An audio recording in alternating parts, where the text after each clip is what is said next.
Hey Vault Hunters, what is happening? Hope you are all well. Welcome back to the channel. I am Donny Mayhem, and as always, thank you so much for tuning in. It is the 24th of October 2019, and as you know, today is the release of the Bloody Harvest free DLC for Borderlands 3, and we're all very excited about that. I'm not going to go into it too much. I'm sure we all know the details by now, and I did do a video on that last night. You should catch that if you didn't.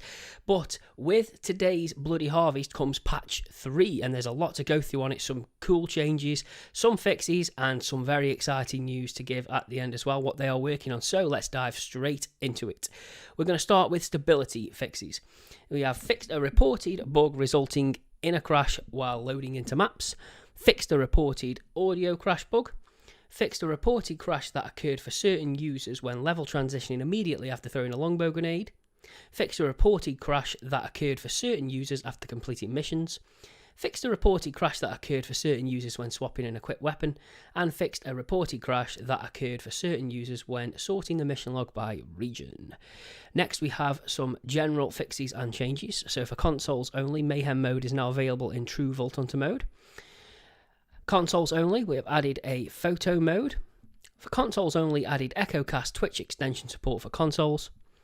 Added new Vault Hunter customizations and trinkets. Added ability to specify Mayhem mode while matchmaking, adjusted the volume of the 2K and Gearbox logo intro movies, addressed reported concern where some players were still missing skill points, updated gore stump textures for consistency, the PC only improved reliability of the voice chat system, PC only added a modification so typing in text chat no longer prevents players from fast travelling, singularity grenades will no longer cause saurian corpses to float in the air after dying, addressed a reported concern that certain players experience some visual effects for the side mission transaction packed before accepting the mission, addressed a reported concern that some players experience Brick getting stuck after chasing enemies off the cliff near Hector's Lament in the Anvil, made a modification where Amber Lamps no longer has a chance to spawn during Defend Balex, objective of the Family Jewel mission, addressed a reported concern with the legendary grenade mod Quasar, where it was not counting towards the optional grenade kills in objectives in slaughter maps. For PS4 only, addressed a language code issue present in the PS4 activity feeds for English, and addressed a reported concern where users with their region set to Japan were unable to complete the fast travel tutorial. Made a modification so safe area calibration is now saved when relaunching the game. Camera no longer resets to a random location when using the reset camera function in photo mode. Photo mode will now force exit when the player is teleported. Subtitles are now present when joining another player's game while a cinematic is playing. Addressed a reported concern where some sounds were quiet or missing for the second player in split screen. Made various split screen UI fixes, that's user interface. Fixed a reported UI issue where the Mayhem modifier menu would sometimes not appear for certain players. So they are all of the stability and general fixes. So up next, there's only one little change for weapons, and that is with the Flakka, the legendary shotgun. It now only consumes 1 ammo instead of 5. That's pretty cool. So now there's just a couple of bug fixes to go through, nothing much, and then I'll get on to the exciting news after. Addressed a reported bug with space laser tag which prevented some players from progressing to the next objective. Atomic has been modified to no longer become invincible, as has been reported under certain conditions. Now, one of my videos where I showed you how to farm Atomic and Silvestro, I had a lot of comments concerning his invincibility. I never experienced that, but anyways, looks like they have fixed it. Next, modified powerhouse heavy attacks to no longer damage players outside of the intended range. Addressed a concern that projected shields were taking too much damage from general taunt attacks.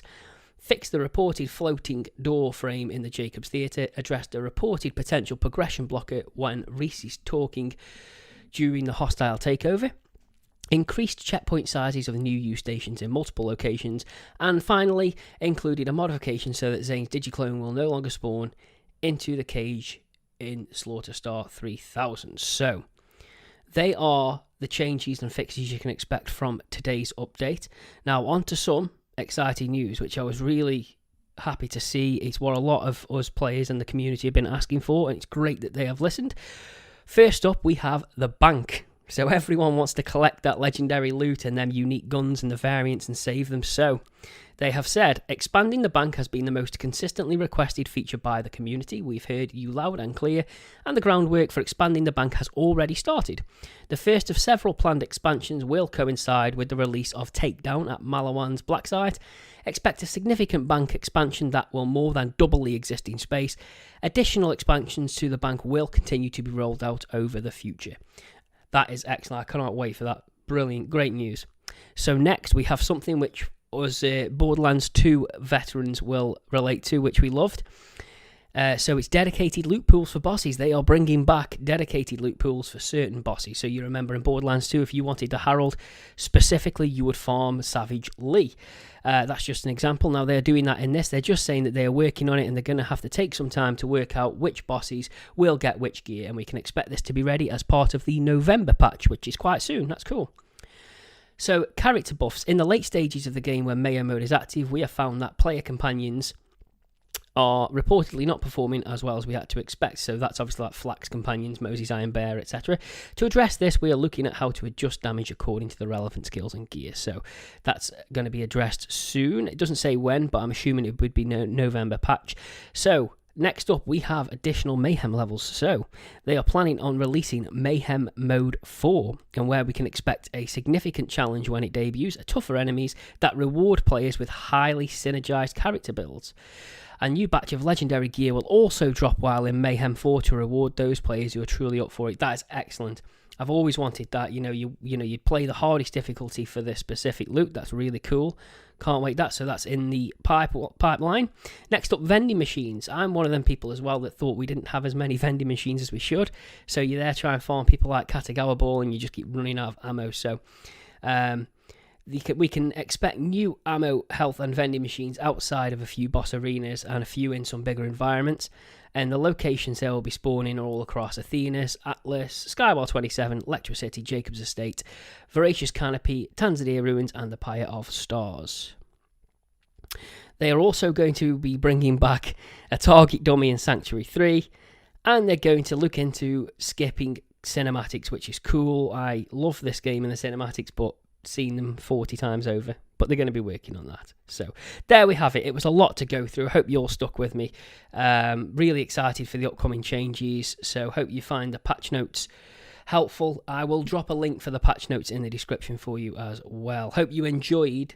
Hope you enjoy Bloody Harvest, as I'm looking forward to playing it later. Hopefully roll out some videos for it. If you enjoyed this or it was helpful, please drop me a like. Be sure to check out my other Borderlands videos. Thank you so much for tuning in.